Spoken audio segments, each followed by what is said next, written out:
Let's talk about you. The last time you were here, I brought up the 1963 Peerage Renunciation Act, which was designed so that 14th Earls and 2nd Viscounts back in 63 would be able to run for the Tory leadership. We have a great lack of 14th Earls and 2nd Viscounts in the present Tory leadership race. But I gather the law has since been changed so that a peer such as yourself can now actually renounce a peerage and run for Downing Street. It was changed. I didn't know this when I resigned, but I've since learned it. It is possible to not renounce your peerage, but renounce your seat in the House of Lords and stand for Parliament. And a lot of people have been kind enough to say I should, and I'm turning that over, and we'll see what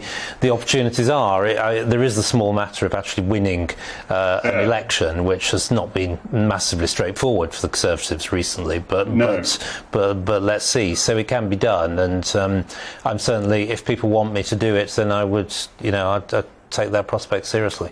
Is the whole I don't have time to quit the House of Lords while they're about to vote in the next 20 minutes, is it a bit of a ruse perhaps, in that the next Tory leader is likely to be the person who gets to lose the next election, and it's the next but one Tory leader that will be the consequential figure? So, I mean, if there's an implication in your question that I might be the next but one, I would sort of squash that. I don't think. I mean, a lot of people have been kind enough to say to me they think I should be in this campaign. I don't.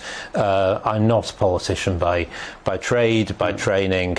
I don't think I am in any way the right person to be leader of the Conservative Party. I think I just should be absolutely clear about that. At a certain point, people never want career politics. Donald Trump wasn't a career politician, but just to be bipartisan.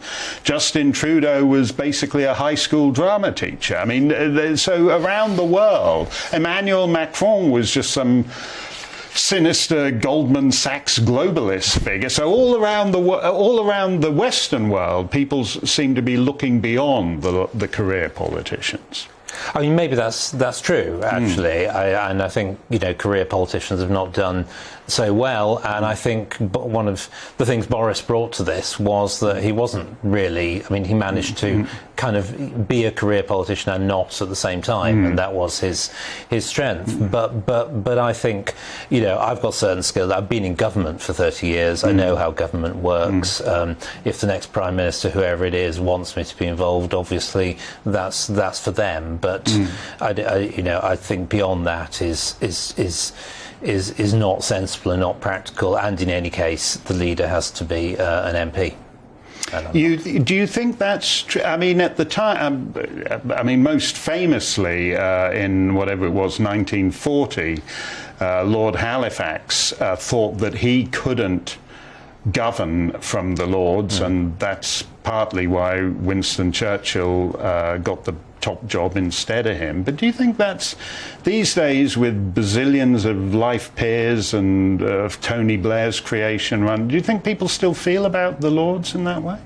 I mean, I don't know whether it's a constitutional requirement, but it is a Conservative Party requirement. It's in the constitution of the party that nowadays that the leader has to be an MP. So, and I think rightly so. I've said quite often that you can only do serious politics in an elected house, and if you're elected, and I think that is right in a democracy. So that seems reasonable, and I think we should stick to it. Okay, that's but it's good to know that you actually can stand for a seat in the Commons if one does become available. So we shall watch that with interest. And it is fascinating to me, as you said, that thing was changed. I have no idea why that change was made in 2014, but someone will take advantage of it, and it might as well be you as well as any other.